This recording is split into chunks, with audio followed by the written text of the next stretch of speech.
Welcome to Shiksha class. இப்போ பாலிட்டியில் historical பேக்ரவுண்டில் க்ரௌன் ரூல் பார்க்க போகிறோம். நான் உங்கள் அரவிந்த். க்ரௌன் ரூல் 1858 1947 வரைக்கும். சரி, எதனால் இது க்ரௌன் ரூல்னு சொல்கிறோம்? அந்த க்ரௌன் ரூலில் ஏன் கவர்மெண்ட் ஆஃப் இந்தியா ஆக்ட் இது ஃபர்ஸ்ட் ஆக்டாக வருது அப்படின்னு பார்ப்போம். 1853 சார்ட்டர் ஆக்ட் முடிஞ்சதுக்கப்புறம் 7 வருஷம் கழித்து சிப்பாய் கழகம் நடக்குது. The sepoy mutiny, the revolt of 1857, the first war of இண்டிபெண்டன்ஸ்னு சொல்லலாம். சரி, அந்த சண்டை நடக்கும்போது நிறைய இடங்களில் சண்டை நடந்துகிட்டே இருக்குது, வார் நடக்குது. கிட்டத்தட்ட ஈஸ்ட் இந்தியன் கம்பெனி கையிலேருந்து இந்தியா தனியாகவே வர மாதிரி ஆயிடுச்சு. இந்தியாவுக்கு சுதந்திரம் கிடைக்கிற லெவலுக்கு கிட்ட போயிடுச்சு. அப்படி எக்ஸ்ட்ரீம் சுதந்திரம் கிடைக்கல அப்படிங்கிறனாலும் ஓரளவுக்கு ரெண்டு பக்கமுமே சரிசமமான பாதிப்புகள் ஏற்பட்டுச்சு. இதை பிரிட்டிஷ் கவர்மெண்ட் பார்த்துட்ருக்காங்க. பார்த்துட்டு இதுக்கு மேலே ஈஸ்ட் இந்தியா கம்பெனி கிட்ட இருந்தால் இந்தியா நம்ம கையை விட்டே போயிடும், நம்மளே பொறுப்பு எடுத்துக்கலாம் அப்படின்னு முடிவு பண்ணி ஈஸ்ட் இந்தியன் கம்பெனியை அபாலிஷ் பண்ணுறாங்க. அபாலிஷ் பண்ணிவிட்டு மொத்த பவரையுமே கவர்மெண்ட், இந்த டெரிட்டரி, ரெவன்யூ எல்லாத்தையுமே பிரிட்டிஷ் க்ரௌனுக்கு கொண்டு போகிறாங்க. அதாவது ராணியின் பெயரால் பிரிட்டிஷ் அரசாங்கம் இனி இந்த நாட்டை ஆளும் அப்படின்னு அப்படி கொண்டு வந்து அதுக்காக ஒரு ஆக்ட் ஒன்று உருவாக்குறாங்க. அதுதான் இந்த கவர்மெண்ட் ஆஃப் இந்தியா ஆக்ட் 1858. இந்த ஆக்ட் அவங்க என்ன சொல்கிறாங்கன்னா, the act of good government of India.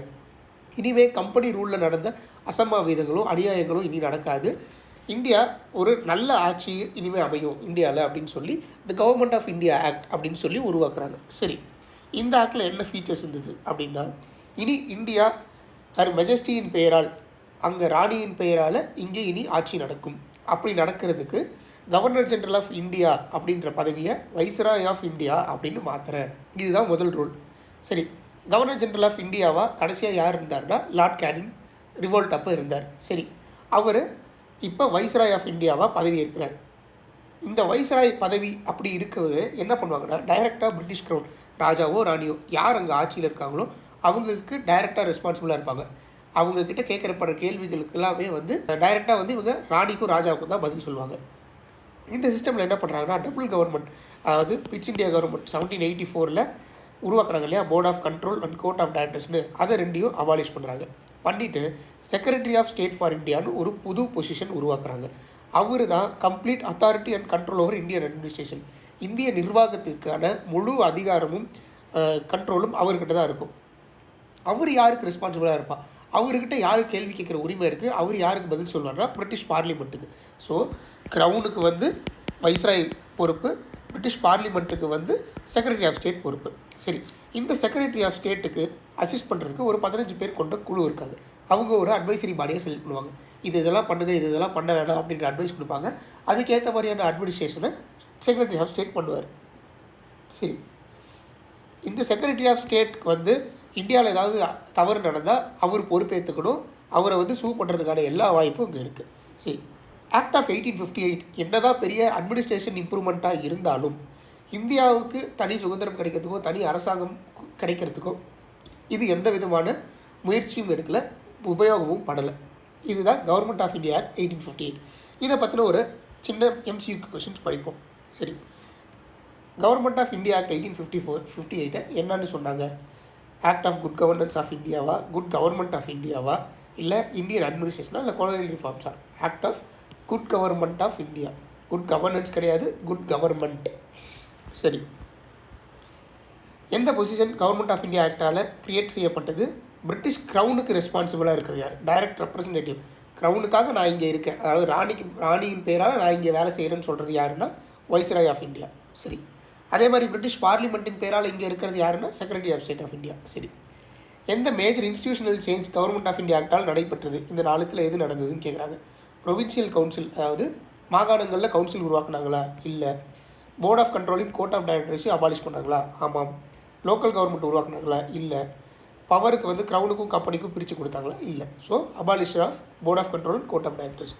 முதல் வைஸ்ராய் ஆனது யார் இந்தியன் 58 ஆக்டில் அப்படின்னு பார்த்தா லார்ட் கேனிங். இவர் தான் கடைசி கவர்னர் ஜெனரல் ஆஃப் இந்தியாவும் கூட. சரி, செக்ரட்டரியோட ரோல் என்ன இந்தியன் 58 அப்படின்னு கேட்டாங்கன்னா, to have complete authority over Indian administration and be responsible for parliament. இதுதான் இந்தியன் நிர்வாகத்துக்கு எல்லா பொறுப்பும் அவர் தான். அவர் பிரிட்டிஷ் பார்லிமெண்ட்டுக்கு பொறுப்பேற்றுட்டு வேலை செய்யணும் அப்படின்றது தான் செக்ரட்டரியோட வேலை. சரி, இந்த கவர்மெண்ட் ஆஃப் இந்தியா ஆக்ட் 1858 முடிஞ்சதுக்கப்புறம் ஒரு 3 கவுன்சில் ஆக்ட் உருவாக்குறாங்க. என்னென்னு பார்ப்போம். 1861, 92, அடுத்து 1909.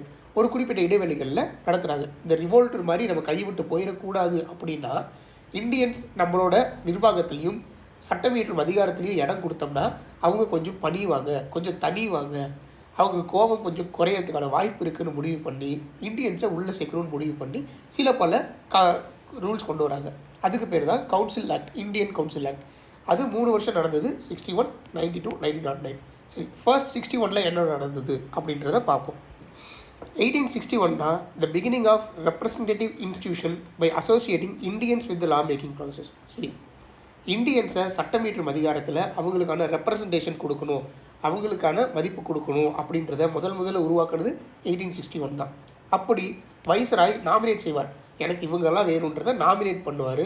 எப்படி நான் அஃபிஷியல் மெம்பர்ஸாக அவங்களால அதிகாரம் பண்ண முடியாது, அவங்களால நிர்வாகம் பண்ண முடியாது, அங்கே என்ன நடக்குதுன்றதை பார்க்கலாம், ஒரு நான் அஃபிஷியல் மெம்பராக இருக்கலாம்.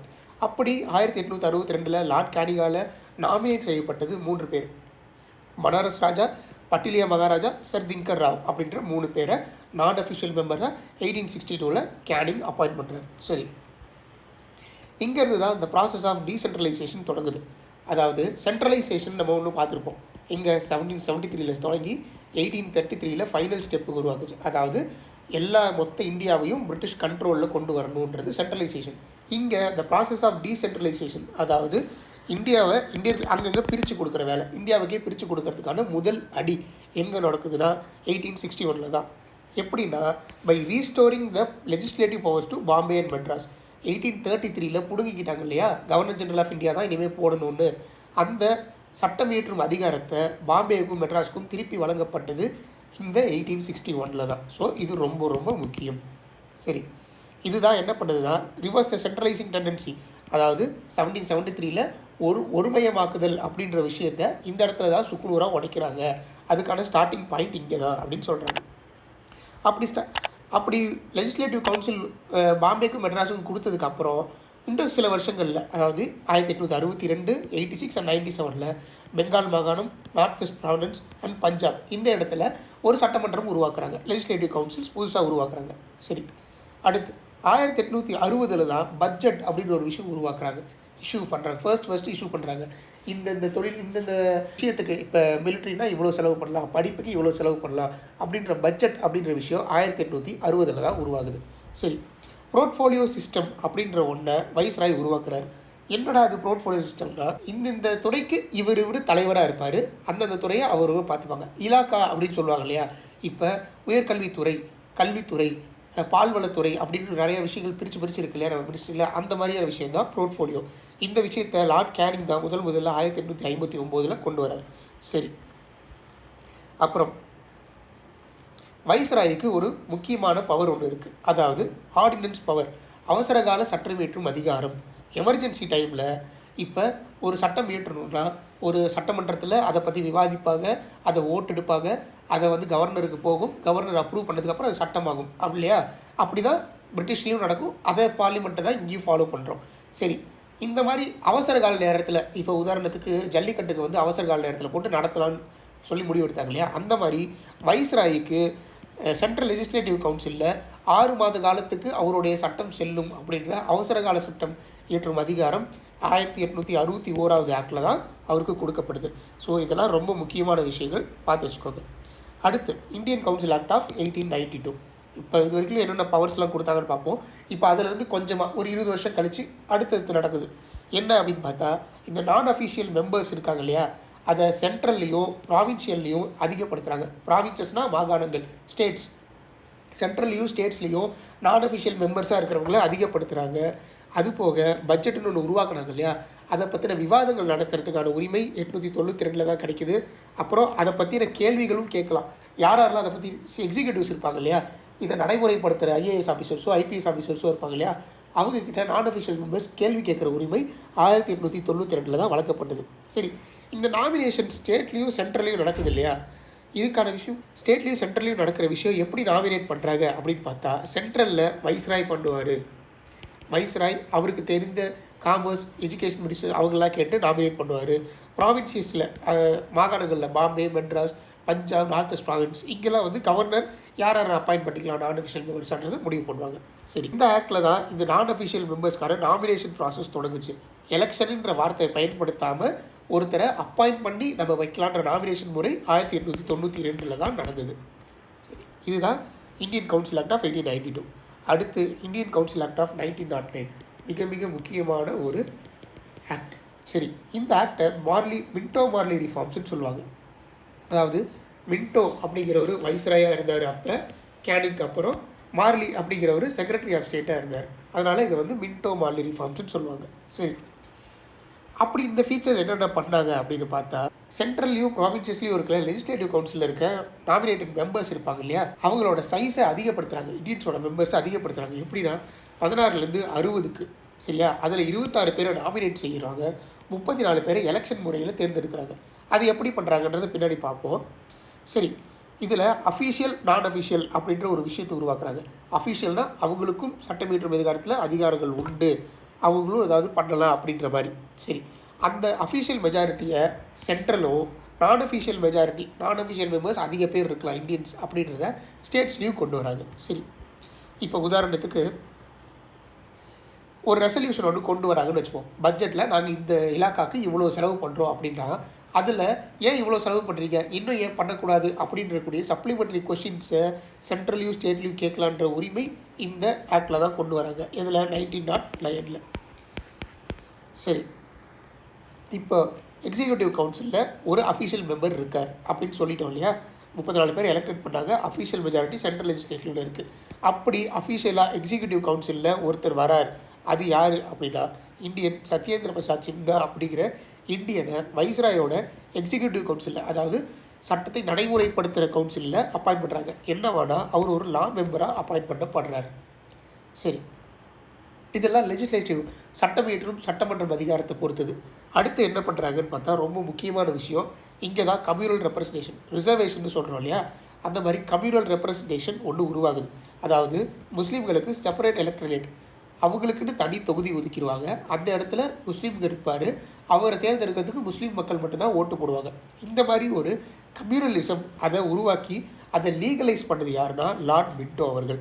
அதனால தான் அவரை ஃபாதர் ஆஃப் கம்யூனல் எலக்ட்ரேட் அப்படின்னு கூப்பிட்றோம். சரியா, இந்த சட்டம் 1909 முஸ்லீம்களுக்கு மட்டும் வருகலை, presidency corporation, chamber of commerce, universities, zamindar இவங்களுக்கும் இந்த கம்யூனல் ரெப்ரசன்டேஷனை வழங்குச்சு. இது நிறைய பேர் சொல்கிறது இல்லை, பட் இதை நோட் பண்ணி வச்சுக்கோங்க. இதெல்லாம் தான் 1909 நடந்த முக்கியமான விஷயங்கள். சரி, இப்போ நம்ம பார்த்தது 3 கவுன்சில் ஆக்ட். இந்த கவுன்சில் ஆக்டோட மல்டிபிள் சாய்ஸ் கொஸ்டின்ஸ் பார்த்துட்டு இதோட டிஃப்ரென்சஸ் என்ன, சிமிலாரிட்டிஸ் என்ன அப்படின்றத ஒரு டேப்லர் காலம் மாதிரி பார்த்துடலாம். சரி, எந்த இந்தியன் கவுன்சில் ஆக்ட் இன்ட்ரடியூஸ் பண்ணது concept of associating Indians with law making process, சட்டம் இயற்றும் அதிகாரத்தில் அவங்களுக்கு ஒரு இடம் கொடுக்கலாம் அப்படின்னு முடிவு பண்ணது முதல்ல 1861 நான் அஃபிஷியல் மெம்பர்ஸாக. சரி, வைஸ்ராய் லெஜிஸ்லேட்டிவ் கவுன்சிலில் முதலில் நாமினேட் செய்யப்பட்டவர்கள் யார் அப்படின்னு கேட்டால், பனாரஸ் ராஜா, பாட்டிலியா ராஜா, சர் டிங்கர் ராவ் அவர்கள். So option B. சரி, இந்தியன் கவுன்சில் ஆக்ட் 1892ஓட சிக்னிஃபிகண்ட் ஃபீச்சர் என்ன, முக்கியமான ஃபீச்சர் என்ன அப்படின்னு கேட்குறாங்க. என்னென்னா பட்ஜெட்டை பற்றின டிஸ்கஸ் பண்ணுற விஷயங்கள் தான். தனியாக எலக்ட்ரானிக் போர்டில் வைஸ்ராய் கவுன்சிலில் இந்தியன்ஸ் நாமினேட் பண்ணுறது முன்னாடியே நடந்துருச்சு. கம்யூனல் ரெப்ரசன்டேஷன் கொடுக்கல, அது 1909 கொடுத்தாங்க. ஸோ லெஜிஸ்லேட்டிவ் கவுன்சிலில் பட்ஜெட்டை பற்றி டிஸ்கஸ் பண்ணலாம் அப்படின்றது தான் சிக்னிஃபிகண்ட் ஃபீச்சர் இந்த 4 விஷயத்தில். சரி, மின்டோ மார்லி ரிஃபார்ம்னு சொல்லக்கூடிய இந்தியன் கவுன்சில் ஆக்ட் இது இந்தியன் ஆக்ட் ஆஃப் 1909. சரி, 1861 இந்தியன் கவுன்சில் எப்படி டீசென்ட்ரலைசேஷனை தொடங்கினாங்க, என்ன பண்ணாங்க, இது 4த்தில் எப்படி டீசென்ட்ரலைசேஷன் ப்ராசஸ் நடந்துச்சு. முதல்ல திருப்பி கொடுத்தாங்க பாம்பேக்கும் மெட்ராஸ்க்கும். அது போக புதுசாக உருவாக்குனாங்க பெங்கால், நார்த் வெஸ்ட் ப்ராவின்ஸ், பஞ்சாப்லலாம் சட்டம் இயற்றும் சட்டமன்றத்தை புதுசாக உருவாக்குனாங்க. இப்படி தான் டீசென்ட்ரலைசேஷன் நடந்துச்சு. சரி, 1861 டிபார்ட்மெண்டல் ரெஸ்பான்சிபிலிட்டிஸ், தனித்தனி டிபார்ட்மெண்ட் தனித்தனி பொறுப்பு வைக்கிறதுக்கு பேர் என்ன அப்படின்னு கேட்குறாங்க. அது போர்ட்ஃபோலியோ சிஸ்டம். உருவாக்குனவர் லார்ட் கேண்டிங் அவர்கள். சரியா, சரி, Indian council act of 1909 communal ரெப்ரசன்டேஷனை எந்த கம்யூனிட்டிக்கு கொடுத்தாங்க அப்படின்னு கேட்குறாங்க. முஸ்லீம்களுக்கு 1909 முஸ்லீம் மட்டும்தான் கொடுத்தாங்க. அதாவது கம்யூனிட்டி பொறுத்த வரைக்கும் முஸ்லீம் கொடுத்தாங்க. மிச்சமாக ஜமீன்தார்களுக்கு, சேம்பர் கம்யூனிட்டிக்கெலாம் கொடுத்தாங்க, காமர்ஸ் சேம்பருக்கெலாம் கொடுத்தாங்க. சரி, first Indian to join the viceroy executive council, வைஸ்ராயோட நடைமுறைப்படுத்தும் கவுன்சிலில் யாரெல்லாம் இருந்தாங்க, ஃபஸ்ட்டு யார் ஜாயின் பண்ணாங்கன்னு கேட்டால் சத்யேந்திர பிரசாத் சின்ஹா. சரி, 1861 வைஸ்ராய்க்கு ஆர்டினன்ஸ் பவர் கொடுத்ததோட வேலிடிட்டி எவ்வளோ அப்படின்னு கேட்குறாங்க. என்ன, 6 மாதத்துக்கான வேலிடிட்டி இருந்தது. Ordinance power with 6 month validity. ஓகேவா, இதுதான் வந்து ஆர்டினன்ஸ் எமர்ஜென்சி டைமில் என்ன நடக்கும், 6 மாதத்துக்கு அவர் போடுற சட்டத்துக்கான வேல்யூ இருக்குது, அதுதான் இது. சரி, 1892 limited election by describing what, என்ன மாதிரியான ப்ராசஸில் நடந்தது, ரெக்கமெண்டேஷன் பை சர்டன் பாடிஸ். அதாவது வைஸ்ராய்க்கு சில பேர் ரெக்கமெண்ட் பண்ணுவாங்க, கவர்னருக்கு சில பேர் ரெக்கமெண்ட் பண்ணுவாங்க. அதை நான் அங்கே சொல்ல இங்கே சொல்கிறேன். வைஸ்ராயை பொறுத்த வரைக்கும் community of chamber of commerce, universities இவங்களாம் ரெக்கமெண்ட் பண்ணுவாங்க. கவர்னரை பொறுத்த வரைக்கும், அதாவது ஸ்டேட்டை பொறுத்த வரைக்கும் ஜமீன்தார்கள் அவங்களாம் சேர்த்து ரெக்கமெண்ட் பண்ணுவாங்க. அப்படி தான் நாமினேட்டட் மெம்பர்ஸை எலெக்ட் பண்ணுவாங்க. அதை தான் லிமிட்டட் எலெக்ஷன் சொல்கிறோம். சரி, 1909 சென்ட்ரல் லெஜிஸ்லேட்டிவ் கவுன்சிலில் நாமினேட்டட் மெம்பர் எவ்வளோ பேர் இன்க்ரீஸ் பண்ணாங்க, 60 பேர், 16லேருந்து 60 பேராக இன்க்ரீஸ் பண்ணாங்க. சரி, which is consider as the beginning of legislative devolution அப்படின்னா முதல்ல எங்கே சட்டம் பிரிக்கப்படுது, அதாவது பிரித்து மக்கள்கிட்ட கொடுக்கறதுக்கான வேலைகள் எங்கே நடக்குது அப்படின்னு கேட்டால் 1861 தான். எந்த லெஜிஸ்லேட்டிவ் கவுன்சிலில் சப்ளிமெண்ட்ரி கொஷின்ஸ் கேட்கலாம்னு வந்தது, 1909. சரி, 1892 என்ன ஃபீச்சர்ஸ் ரிகார்டிங் நான் அஃபிஷியல் மெம்பரில் இருக்க கீ ஃபீச்சர் என்னன்னு கேட்குறாங்க. செப்பரேட் எலக்ட்ரேட்டாக கிடையாது, இன்க்ரீஸ் நான் அஃபிஷியல் மெம்பர்ஸ் இன் லெஜிஸ்லேட்டிவ் கவுன்சில், இதுதான் கரெக்ட். சரியா? சரி, which of the following act provided for the separate representation of residential corporations, chamber of commerce and zamindars? இவங்களுக்கெல்லாம் யார் கொடுத்தாங்கன்னா 1909.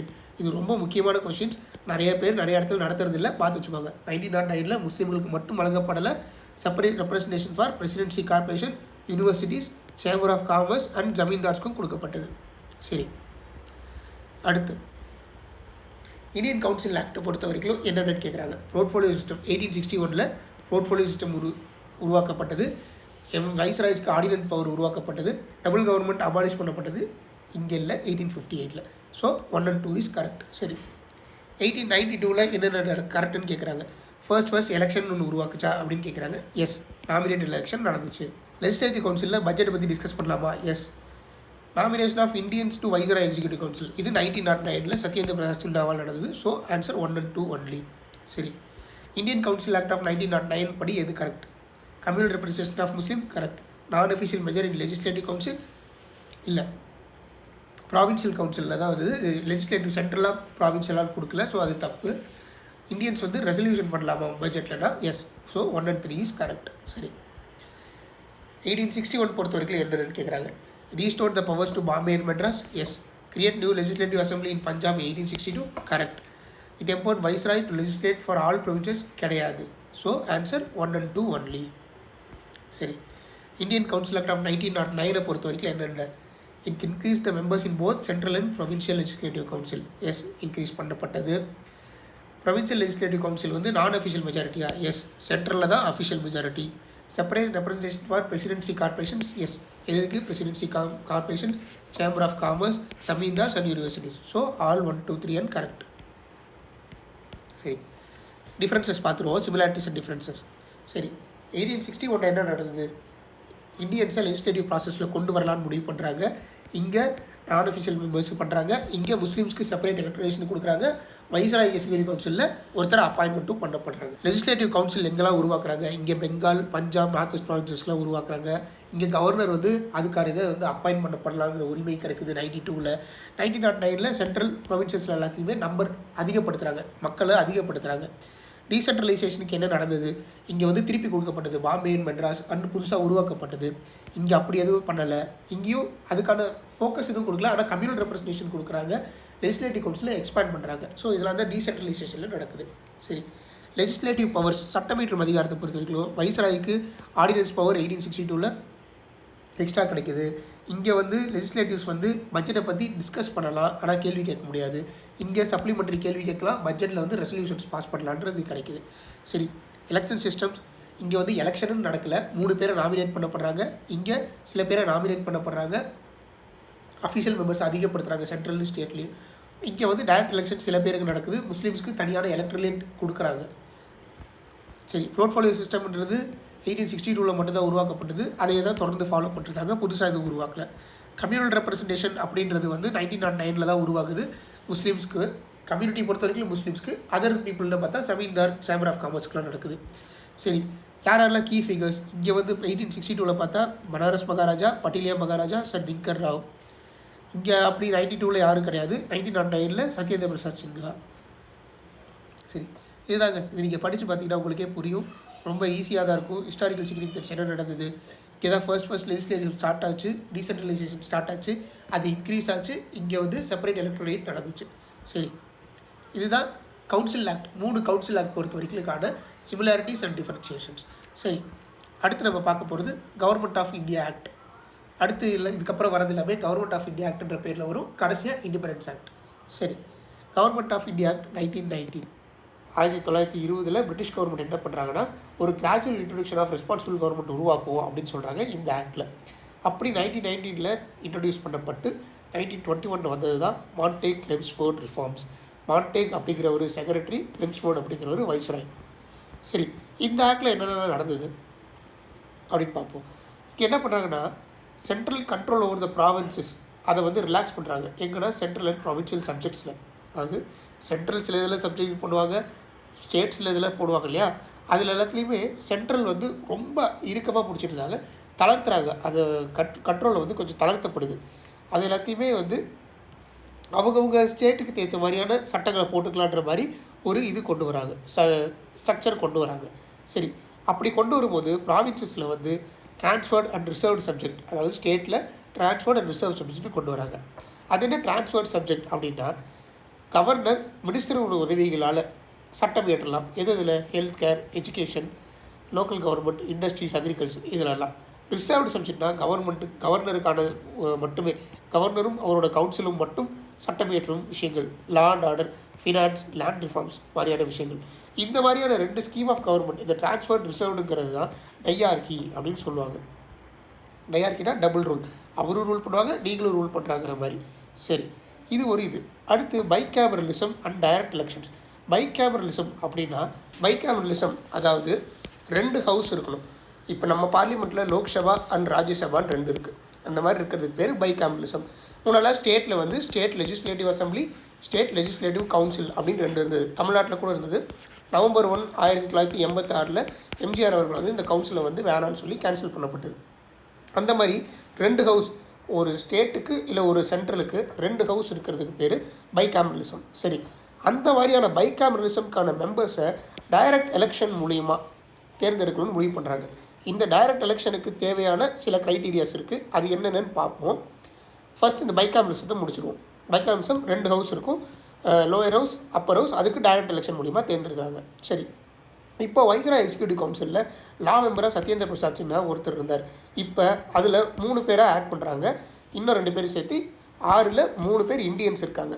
அதர் தேன் சீஃப் கமாண்டர், அதாவது தளபதி தவிர்த்து, அந்த கவர்னர் ஜெனரல் வைஸ்ராயை தவிர்த்து இன்னும் 3 பேர் இந்தியன்ஸ் இருக்காங்க. சரி, அடுத்து கம்யூனல் ரெப்ரசன்டேஷன். போன வாட்டி முஸ்லீம்களுக்கு வழங்கப்பட்டது, இந்த வாட்டி சீக்கியர்கள், இந்திய கிறிஸ்டியனியர்கள், ஆங்கிலோ இந்தியர்கள் அண்ட் யூரோப்பியர்கள், இவங்களுக்கும் செப்பரேட் எலக்ட்ரேட்.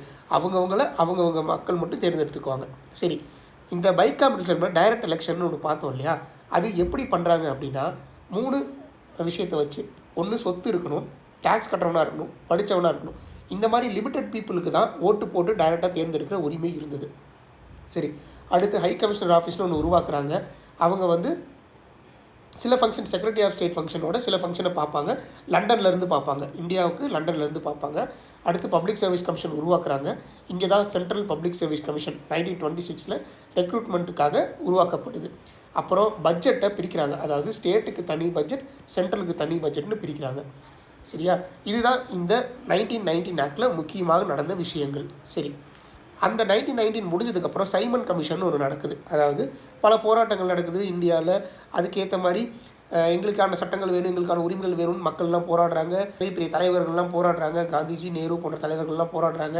அதுக்கப்புறம் தொடர்ச்சியாக சில விஷயங்கள் நடந்து சைமன் கமிஷன் அப்படின்னு ஒன்று உருவாகுது. இந்த இதில் என்ன உருவாகுதுன்னா, 1927 இந்த கமிஷன் ஒரு 7 மெம்பர் கொண்ட குழுவை அப்பாயிண்ட் பண்ணுறாங்க. சார் ஜான் சைமன் அப்படின்ற ஒரு தலைவர். அவர் என்ன சொல்கிறாரு, இந்தியாவுக்கான புது கான்ஸ்டியூஷனை நான் உருவாக்குறேன், எல்லா மெம்பர்ஸ்க்காகவும் ஒன்று உருவாக்குறேன். அந்த கமிஷன் ஒரு ரிப்போர்ட் சப்மிட் பண்ணுறாங்க.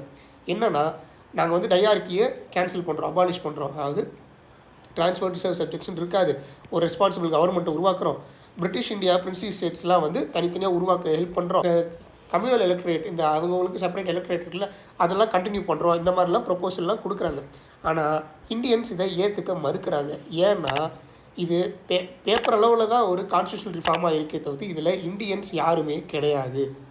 அதனால் எல்லா மெம்பர்ஸும் எல்லா கட்சிக்காரங்களும் இந்தியன் காங்கிரஸாக இருக்கணும், முஸ்லீம் லீகாக இருக்கட்டும், எல்லாருமே இந்த கமிஷனை புறக்கணிக்கிறாங்க.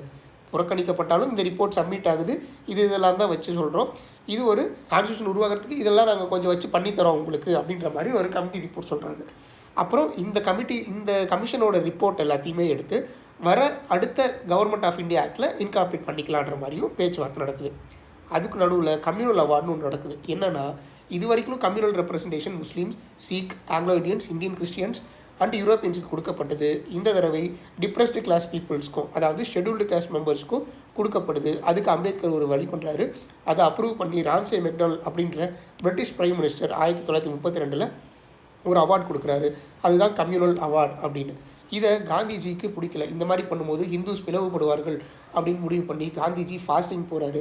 சாகும் வரை உண்ணாவிரதம் யரவாடா ஜெயிலில் நடக்கிறாரு. அதுக்கப்புறம் பேச்சுவார்த்தைகள் நடத்தப்பட்டு அம்பேத்கருக்கும் காந்திஜிக்கும் ஒரு பேச்சுவார்த்தை வருது, அக்ரிமெண்ட் வருது. அதுதான் பூனா பேக்ட். அதாவது இந்துக்கள் கூட தான் ஜாயிண்ட் எலக்ட்ரேட் தான் இருக்கும், ஆனால் அவங்களுக்குன்னு தனி சீட்டு ஒதுக்கிடுவோம். இந்த இடத்துல இவங்க இருப்பாங்க, ஆனால் எல்லா மக்களும் ஓட்டு போட்டு தேர்ந்தெடுக்கணுன்ற மாதிரி ஒரு ரிசர்வ்டு சீட், அந்த தொகுதிக்கு இந்த எஸ்சி பீப்புள் மட்டும்தான் இருப்பாங்க அப்படின்ற மாதிரி ஒரு முடிவுக்கு வராங்க. சரி, அடுத்து government of India act 1935, Simon commission report, communal award, இது எல்லாத்தையுமே கணக்கில் வச்சு புதுசாக ஒரு ரிப்போர்ட் கொண்டு வராங்க. இதுதான் வந்து second mile stone toward completely responsible government. இதுதான் வந்து நம்மளோட பேசிக்ஸ். இருக்கிறதுலே பெரிய ஆக்ட் இதுதான். 321 செக்ஷன்ஸ் அண்ட் 10 ஷெட்யூல்ஸ் இருந்தது. இதை பேஸாக வச்சு நிறைய விஷயங்களை நம்மளோட இப்போ இருக்க இந்தியன் கான்ஸ்டியூஷனில் அமல்படுத்தியிருக்காங்க. இந்த கவர்மெண்ட் ஆஃப் இந்தியா ஆக்ட் 1935 என்னெல்லாம் இருந்தது அப்படின்னு பார்ப்போம். ஃபர்ஸ்ட், ஒரு ஆல் இண்டியன் ஃபெடரேஷன், அதாவது ஸ்டேட்ஸ், பிரின்சிபல் ஸ்டேட்ஸ் எல்லாத்தையுமே ஒன்றாக்கி ஒரே இந்தியாவாக ஒன்று உருவாக்கணும் அப்படின்ற ஒரு எஸ்டாப்ளிஷ்மெண்ட் கொண்டு வராங்க. அப்படி கொண்டு வந்ததுக்கப்புறம் சென்டருக்கு தனியாக, ஸ்டேட்டுக்கு தனியாக அவங்களுக்குன்னு பவர்ஸ் கொடுக்கணும் இல்லையா? அப்படி ஃபெடரல் லிஸ்ட் அப்படின்னு ஒன்று உருவாக்குறாங்க. அதாவது சென்ட்ரல் கவர்மெண்ட் 51 விஷயங்களில் சட்டம் போடலாம், ப்ரொவின்ஷியல் கவர்மெண்ட், ஸ்டேட் கவர்மெண்ட் 54 விஷயங்கள்லையும், 2 பேருக்குமே பொதுவாக இருக்க விஷயங்கள் 36 விஷயங்கள்னு பிரிக்கிறாங்க. இதில் மிச்சம் இருக்க ரெசிடியூ பவர்ஸ், இதில் வராத ரெசிடியூ பவர்ஸ் எல்லாமே வைஸ்ராய்க்கு போயிடும். ஆனாலும் என்னாச்சுன்னா சில பிரின்சிபல் ஸ்டேட்ஸ், ராஜாக்கள் ஆள்ற மாநிலங்கள் வந்து சேர மாட்டோம் இதில் அப்படின்ற மாதிரி சொல்கிறாங்க. சரி, அடுத்து ப்ராவின்சஸில் டையார்கின்னு ஒன்று இருந்தது இல்லையா, ட்ரான்ஸ்ஃபர் சப்ஜெக்ட், ரிசர்வ் சப்ஜெக்ட்னு, அதை அபாலிஷ் பண்ணிவிட்டு ப்ரொவின்ஷியல் அட்டானமி கொடுக்குறாங்க. ஸ்டேட்டுக்கு முழு சுதந்திரம், எல்லா சட்டத்தையும் நீங்களே ஏற்றுக்கலாம் அந்த 54 விஷயங்களில் அப்படின்ற மாதிரி கொண்டு வராங்க. சரி, அடுத்து ப்ராவின்சஸ் தன்னிச்சையாக செயல்படுறதுக்கான அதிகாரங்கள் வழங்கப்பட்டது. இதுக்கப்புறம் ஃபர்ஸ்ட் எலெக்ஷன் 1937 வந்தது. இங்கே தமிழ்நாடை பொறுத்த வரைக்கும் காங்கிரஸ் ஜெயிக்கிறாங்க. அதுக்கப்புறம் 1939 இந்தியாவை பொறுத்த வரைக்குமே காங்கிரஸ் ஜெயிக்கிறாங்க. 1939 காங்கிரஸ் ரிசைன் பண்ணுறாங்க. அது ஏன் அப்புறம் பார்ப்போம். World War II விஷயங்களில் எங்ககிட்ட பர்மிஷன் ஆகாமல் இந்தியாவையும் சேர்த்துக்கிட்டீங்க அப்படின்றத எதிர்ப்பு தெரிவித்து காங்கிரஸ் வந்து ரிசைன் பண்ணியிருப்பாங்க. அதெல்லாம் நம்ம ஹிஸ்ட்ரியில் பார்ப்போம். அப்புறம் இந்த டையார்கியை ஸ்டேட்டில் அபாலிஷ் பண்ணாலும் சென்டரில் தொடர்ந்தாங்க ட்ரான்ஸ்ஃபர் அண்ட் ரிசர்வ் சப்ஜெக்ட்ஸ்னு. சரி, அடுத்து பைகாமரலிசம், 2 ஹவுஸ் அப்படிங்கிறத 11 மாகாணங்கள் மொத்தம் இருந்தது. அதில் 6 மாகாணங்களில் கொண்டு வராங்க. பெங்கால், பாம்பே, மெட்ராஸ், பீகார், அஸ்ஸாம், அப்புறம் யுனைடெட் ப்ராவின்ஸ், இங்கே எல்லாத்துலேயுமே. அடுத்து கம்யூனல் ரெப்ரஸன்டேஷனை இன்னும் கொஞ்சம் எக்ஸ்டெண்ட் பண்ணுறாங்க. ஒரு வாட்டி ஷெட்யூல் காஸ்ட்டுக்கு இருந்தது, இப்போ உமன் அண்ட் லேபர் ஒர்க்கர்ஸ் இவங்களுக்கு எக்ஸ்டெண்ட் பண்ணுறாங்க. அடுத்து கவுன்சில் ஆஃப் இந்தியா இது வரைக்கும் உருவாக்கி இருந்தது எல்லாத்தையுமே அபாலிஷ் பண்ணிவிட்டு செக்ரட்டரி ஆஃப் ஸ்டேட் வந்து ஒரு அட்வைசர்ஸ் மட்டும் வச்சுக்கிட்டாங்க. கவுன்சில் ஆஃப் இந்தியா தனியாக ஒரு குரூப் இருந்தாங்க, அவங்க எல்லாத்தையுமே கேன்சல் பண்ணிவிட்டு செக்ரட்டரி ஆஃப் ஸ்டேட்டே அவங்களோட வேலையுமே பார்ப்பாங்கன்னு சொல்லிட்டாங்க. அப்புறம் ஃப்ரான்ச்சைஸ், ஓட்டு போடும் உரிமையை இன்னும் 10% பேருக்கு எக்ஸ்டெண்ட் பண்ணாங்க. ரிசர்வ் பேங்க் ஆஃப் இந்தியா உருவாக்குனாங்க. அவங்க தான் கரன்சியும் நம்மளோட கண்ட்ரியோட கிரெடிட்டையும் பார்த்துக்குவாங்க. அப்புறம் federal public service commission and joint public service commission, முன்னே வந்து ஸ்டேட்டுக்கு இருந்தது, இப்போ சென்ட்ரலுக்கு அப்புறம் ஜாயிண்ட் 2 ஸ்டேட்டுக்குன்னு சேர்த்து உருவாக்குனாங்க. ஃபெடரல் கோர்ட் 1937 ஒன்று உருவாகுது. இதெல்லாம் தான் 1935 ஆக்ட். சரி, ஓகே. இப்போ கவர்மெண்ட் ஆஃப் இந்தியா ஆக்ட் 1919க்கும் 35க்கும் சிமிலாரிட்டிஸ் அண்ட் டிஃப்ரென்சஸ் பார்ப்போம். சரி, இதோட அப்ஜெக்டிவ் என்ன அப்படின்னா 1919 ஒரு ரெஸ்பான்சிபிள் கவர்மெண்ட் உருவாக்கணுன்றது. அதை இன்னும் கொஞ்சம் முன்னெடுத்துகிட்டு போனாங்க 1935. 2 பேருக்குமே இருந்தது. ஒரே இந்தியன் பார்ட்டிசிபேஷன் இருக்கணுன்ற ஒரே விஷயம் தான் 1935 கொஞ்சம் அட்வான்ஸ்டு ஃபேஸாக இருந்தது. சரி, சென்ட்ரல் அண்ட் ப்ரொவின்ஷியல் டிவிஷனில் இங்கே சென்ட்ரல் ஸ்டேட்டு ப்ரொவின்ஷியலில் பிரித்தாங்க. பிரித்தது இல்லாமல் அங்கே டையார்கி இருந்தது. இங்கே டையார்கி இல்லை, அதுக்கு பதிலாக federal list, provincial list, concurrent லிஸ்ட்டுன்னு கொண்டு வந்தாங்க ப்ராவின்சஸில். சரி, 1935 மோர் ரிஃபைன்டு லிஸ்ட்டாக இருந்தது. சரி, அதான் டையார்கி இங்கே சொன்னது தான். ப்ராவின்ஷியல் லெவலில் ட்ரான்ஸ்ஃபர் அண்ட் ரிசர்வ் சப்ஜெக்ட் இருந்தது, இங்கே அதை கேன்சல் பண்ணி ப்ரொவின்ஷியல் அட்டானமி கொடுத்தாங்க. சரி, பைகாமரலிசம் சென்ட்ரல் லெவலில் டைரக்ட் எலெக்ஷனில் இருந்தது, இங்கே ஸ்டேட் லெவலுக்கும் கொண்டு வந்தாங்க 6 ப்ராவின்சஸ்க்கு. அங்கே சென்ட்ரலில் இருந்தது, இங்கே ஸ்டேட்டில் 6 ஸ்டேட்டுக்கு கொண்டு வந்தாங்க. சரி, எலக்ட்ரல் சிஸ்டம் அங்கே வந்து லிமிட்டட் ஃப்ரான்ச்சைஸ் தான் இருந்தது. செப்பரேட் எலக்ட்ரலேட்டை வந்து சில குரூப்புக்கு மட்டும் இருந்தது, சீக்கியர்கள் எல்லாருக்கும் சேர்ந்து இருந்தது. இங்கே வந்து அதை எக்ஸ்டெண்ட் பண்ணி டிப்ரெஸ் கிளாஸ், உமன், ஒர்க்கர்ஸ்க்கு கம்யூனல் அவார்டு எல்லாத்தையுமே சேர்த்து 1935 மொத்தமாக கொடுத்தாங்க. ஓட்டு போடும் உரிமை வந்து based on property, tax, education இருந்தது. இங்கே இன்னும் 10% சதவீதமுக்கு அதிகப்படுத்தி கொடுத்தாங்க. கவர்னர் ஜெனரலில் 1919 முன்னாடி வரைக்கும் ஒருத்தர் தான் இருந்தார். 1990 3 பேர் இருந்தாங்க. இதுக்கப்புறம் அதை எதுவும் சேர்த்துக்கவே இல்லை புதுசாக. பப்ளிக் சர்வீஸ் கமிஷன் 1926 ஆரம்பித்தாங்க. இங்கே ஃபெடரல் ஜாயிண்ட்னு தனித்தனியாக பிரித்து வச்சாங்க. சரி, கம்யூனல் ரெப்ரஸன்டேஷன் அங்கே சீக்கியர்கள், Indian Christians, Anglo Indians, Europeans இருந்தது. இங்கே உமன், ஒர்க்கர்ஸ் எல்லாருக்கும் எக்ஸ்டெண்ட் பண்ணாங்க. சரி, பட்ஜெட் 1919 தான் பிரிக்கப்பட்டது, அது தொடரப்பட்டது 1935. ரிசர்வ் பேங்க் 1935 மட்டும்தான் தொடரப்பட்டது. ஃபெடரல் கோர்ட் 1935 ஆக்டில் தான் கொண்டு வரப்பட்டாங்க. கவுன்சில் ஆஃப் இந்தியா அங்கே இன்னும் இருந்தது, 1919 இருந்தது, இங்கே அதை அபாலிஷ் பண்ணப்பட்டது. சரி, கவர்னருக்கு ஓரளவுக்கு பவர் இருந்தது ரிசர்வ் சப்ஜெக்ட்னு. இங்கே அதெல்லாம் இல்லாமல் ப்ரொவின்ஷியல் லெஜிஸ்லேச்சருக்கு போயிடுச்சு, அதாவது சட்டமன்றத்துக்கு அந்த பவர் போயிடுச்சு. கவர்னர் வந்து ஒரு அட்வைஸ், மினிஸ்டரோட அட்வைஸில் ஆக்ட் பண்ணுற மட்டும்தான், கையெழுத்து போடும் பவர் மட்டும்தான். ரெண்டுத்துலேயுமே வைஸ்ராய்க்கு ரெசிடியூரி பவர் இருந்தது, அதாவது லிஸ்ட்டில் சேராத மற்ற பவர்லாம் வைஸ்ராய்க்கு தான் இருக்கும். சரி, அவ்வளோதாங்க. இதுதான் main differences government of India act 1913க்கும் 1935க்கும். சரி, 1935 வரைக்கும் வந்தாச்சு. அதுக்கு அடுத்தது நடந்த ஆக்ட் என்னன்னா இந்தியன் இண்டிபெண்டன்ஸ் ஆக்ட் ஆஃப் 1947. கிட்டத்தட்ட இந்தியாவுக்கு சுதந்திரம் கிடைச்சாச்சு. அதுக்கு முன்னாடி ஒரு சட்டம் போடுறாங்க. அந்த சட்டங்கள்லாம் கூடிய விரைவில் செல்லுமா செல்லாதா என்னெல்லாம் ஆச்சு அப்படிங்கிறது தான் இந்த இண்டிபெண்டன்ஸ் ஆக்ட் ஆஃப் 1947. பிப்ரவரி 20, 1947 பிரிட்டிஷ் பிரைம் மினிஸ்டராக கிளெமெண்ட் அட்லிங்கிறவர் இருக்கார். அவர் ஜூன் 30, 1948 இந்தியாவுக்கு சுதந்திரம் கிடைச்சிரும் அப்படின்னு சொல்கிறார். ஆனால் இந்த இது வந்து முஸ்லீம் லீகுக்கு பிடிக்காம ஒரு பெரிய கலவரமே நடக்குது. இந்தியாவை பார்ட்டிஷன் பண்ண சொல்லி கேட்குறாங்க. மறுபடியும் ஜூன் 3, 1947 பிரிட்டிஷ் கவர்மெண்ட் உங்களுக்கான கான்ஸ்டியூஷன் அசம்பிளி நீங்கள் ஃபார்ம் பண்ணிகிட்டு இருக்கீங்க, அதுபடி நீங்கள் ஃபார்ம் பண்ணுங்கள், கான்ஸ்டியூஷன் உங்களுக்கானது ஃபார்ம் பண்ணுங்கள், விருப்பம் இருக்கவங்க அதை ஏற்றுக்கட்டும், விருப்பம் இல்லாதவங்க அதுக்கு தேவையில்லை அப்படின்னு சொல்லிட்டு அன்றைக்கே என்ன சொல்கிறாரு, மவுண்ட் பேட்டன் வைஸ்ராயா இருக்கார் இந்தியாவுக்கு, அவர் மவுண்ட் பேட்டன் பிளான் அப்படின்னு சொல்லி உருவாக்கி இந்தியாவை பார்ட்டிஷன் பண்ணலாம், அதாவது பாகிஸ்தானாவும் இந்தியாவும் தனித்தனியாக பிரிக்கலான்றாங்க. அதுக்கு ஒரு பிளான் சொல்கிறாங்க. அதை காங்கிரஸும் முஸ்லீம் லீகும் அக்செப்ட் பண்ணிக்கிட்டு அதுக்கேற்ற மாதிரி இந்தியன் இண்டிபெண்டன்ஸ் ஆக்ட் எழுதப்படுது.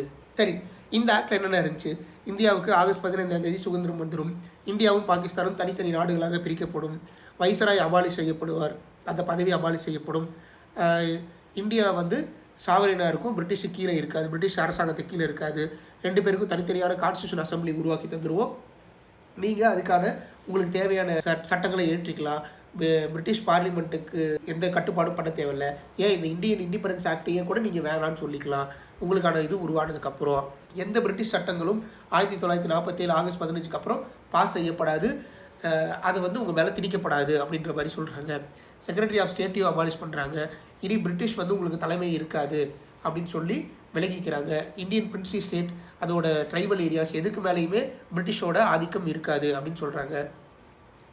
இந்தியாவில் அரசர்கள் ஆளும் இடங்கள் எல்லாமே ஒன்று இந்தியா கூட சேர்ந்துக்கலாம், இல்லை பாகிஸ்தான் கூட சேர்ந்துக்கலாம், இல்லை தனியாக இருக்கிறது அதுவும் அவங்க விருப்பம் அப்படின்னு சொல்லிட்டாங்க. 1935 சில மாற்றங்களை எடுத்து இவங்களுக்கான ஃப்ரேம் ஒர்க், கான்ஸ்டியூஷனில் ஃப்ரேம் ஒர்க்கில் மாற்றிக்கிறாங்க. எம்பரர் ஆஃப் இந்தியா அப்படின்ற டைட்டிலில் இங்கிலாந்து வந்து ட்ராப் பண்ணிடும். இதுக்கப்புறம் சிவில் சர்வீஸ் எந்த அப்பாயின்மெண்ட்டும் நடக்காது, இந்த மாதிரிலாம் பண்ணுறாங்க. ஸோ ஏகப்பட்ட விஷயங்கள் இண்டிபெண்டன்ஸ் ஆக்ட்டுக்கு எழுதப்படுது. ஆகஸ்ட் 14, 15 பாகிஸ்தானுக்கும் இந்தியாவுக்கும் சுதந்திரம் கிடைக்குது. 2 பேரும் தனித்தனி நாடுகளாக பிரிகிறார்கள். லார்ட் மவுண்ட் பேட்டன் அவர் வந்து first governor general of new dominion of இந்தியாவாக அறிவிக்கப்படுறார் கொஞ்ச நாளைக்கு. அதுக்கப்புறம் ஜவஹர்லால் நேரு பிரைம் மினிஸ்டராக வரார். கான்ஸ்டியூஷன் அசம்பிளி 1946 ஆரம்பித்தது. இப்போ இதுக்கப்புறம் எப்படிலாம் கான்ஸ்டியூஷன் ஃப்ரேம் பண்ண போகிறாங்க அப்படிங்கிறது வருது. ஸோ இந்தியன் இண்டிபெண்டன்ஸ் ஆக்டில் இதெல்லாம் தான் நடந்தது. இப்போ நமக்கு இண்டிபெண்டன்ஸ் கிடைச்சாச்சு. 1946 நமக்கான கான்ஸ்டியூஷனை நம்ம எழுத ஆரம்பிச்சிட்டோம். அது எந்த லெவலில் இருக்குது, எப்போ போய் முடிய போகுது, எப்படியான கான்ஸ்டியூஷன் உருவாக்க போகிறோம், அதுக்கு என்னெல்லாம் தேவை அப்படின்றத த மேக்கிங் ஆஃப் கான்ஸ்டியூஷன் அப்படின்னு அடுத்த சாப்டரில் பார்ப்போம். சரி, இது வரைக்கும் நடந்தது எல்லாமே எப்படி நம்ம கான்ஸ்டியூஷன் உருவாகிறதுக்கான வரைக்கும் வந்த விஷயங்கள். நம்ம கான்ஸ்டியூஷன் உருவாகிறதுக்கு எதெல்லாம் முன்னாடியோ இருந்தது, 1935 இருக்கட்டும், 1919, 1909 ஒன்று ஒன்றா உருவாகிட்டு இருந்தது. கடைசியாக 1947 நமக்கு சுதந்திரம் கிடச்சிருச்சு. அதுக்கு முன்னாடி கொஞ்ச நாளைக்கு முன்னாடி கான்ஸ்டியூஷன் நம்ம எழுத ஆரம்பிச்சிட்டோம். அது எப்படி எழுதுகிறோம், என்னடா எழுதுகிறோங்கிறத அடுத்தடுத்த கிளாஸில் பார்ப்போம். இப்போ இவ்வளோ நேரம் படித்ததுக்கான MCQ கொஷின்ஸ். சரி, 1919க்கு இன்னொரு பேர் என்ன, மான்டே-கிளெம்ஸ்ஃபோர்ட் ரிஃபார்ம். சரி, ட்ரான்ஸ்ஃபர்டு சப்ஜெக்ட் ரிசர்வ்டு சப்ஜெக்ட் அப்படின்னு இருக்கிறதுக்கு பேர் என்னது அப்படின்னு கேட்குறாங்க. அது டையார்கி. சரி, ரிசர்வ்டு சப்ஜெக்ட் அப்படின்றது எதுலலாம் இருந்தது அப்படின்னு கேட்குறாங்க. Law and order, finance and land reforms, education, local government, இண்டஸ்ட்ரியெலாம் வந்து ட்ரான்ஸ்ஃபர்டு சப்ஜெக்டில் இருந்தது. சரி, எந்த ஆக்டில் பைகேமரலிசமும் டைரக்ட் எலெக்ஷனும் இந்தியாவில் ஃபர்ஸ்ட் உருவாக்குனாங்கன்னு கேட்டால் 1919. Simon commission abolition of which governance சிஸ்டமும் அபாலிஷ் பண்ணுவோன்னு சொன்னாங்க. டையார்கியை ட்ரான்ஸ்ஃபர்டு ரிசர்வ்டு இருக்கிறத அபாலிஷ் பண்ணுவோன்னு சொன்னாங்க. சரி, டிப்ரெஸ்டு கிளாஸ் அவங்களுக்கு கம்யூனல் ரெப்ரஸன்டேஷன் எந்த இதில் கொடுத்தாங்க அப்படின்னு கேட்டால் கம்யூனல் அவார்ட் ஆஃப் 1935. சரி, பூனா பேக்ட் யார் யாருக்கும் போடப்பட்டது, காங்கிரஸில் காந்திஜிக்கும் டிப்ரெஸ்டு கிளாஸில் இருக்க அம்பேத்கருக்கும் போடப்பட்டது. சரி, ரிசர்வ் பேங்க் இங்கே எஸ்டாப்ளிஷ் பண்ணாங்க, கவர்மெண்ட் ஆஃப் இந்தியா ஆக்ட் 1935. 1935 சென்டருக்கும் ஸ்டேட்டுக்கும் ஆன பவரை எப்படி பிரித்தாங்க, 3ஆக பிரித்தாங்க. ஃபெடரல் லிஸ்ட், ப்ராவின்ஸ் லிஸ்ட், அப்புறம் கன்கரண்ட் லிஸ்ட் அப்படின்னு 3ஆக பிரித்தாங்க. சரி, எந்த act proclaim the lapse of British paramountcy, அதாவது ராஜாக்கள் ஆளும் மாநிலங்களுக்கு மேலே பிரிட்டிஷ் ஆதிக்கங்கள் இனிமேல் இருக்காதுன்னு எந்த ஆக்டில் சொன்னாங்க, Indian independence act of 1947. First governor general of independent India யார், lord Mountbatten. Emperor of இந்தியான்ற டைட்டில் அபாலிஷ் பண்ணப்பட்ட சட்டம் எது, இந்தியன் இண்டிபெண்டன்ஸ் ஆக்ட் ஆஃப் 1947. 1958 உருவாக்கப்பட்ட கவுன்சில் ஆஃப் இந்தியாவை எந்த ஆக்டில் அபாலிஷ் பண்ணப்பட்டது, 1935 ஆக்டில் அபாலிஷ் பண்ணாங்க. சரி, 1919 பொறுத்த வரைக்கும் டையார்கியை ப்ராவின்ஸ் லெவலில் உருவாக்குனாங்க, கம்யூனல் ரெப்ரஸன்டேஷனை அபாலிஷ் பண்ணாங்கன்னு கேட்டாங்க. இது அபாலிஷ்லாம் பண்ண முடியாது, இது மட்டும்தான் correct. So only correct. Communal award யாருக்காக வழங்கப்பட்டது, separate electorate for depressed classes. அதை காங்கிரஸ் எந்த மாடிஃபிகேஷன்லாம் அக்செப்ட் பண்ணிட்டாங்களா, இல்லை, அதை எதிர்த்தாங்க. So only.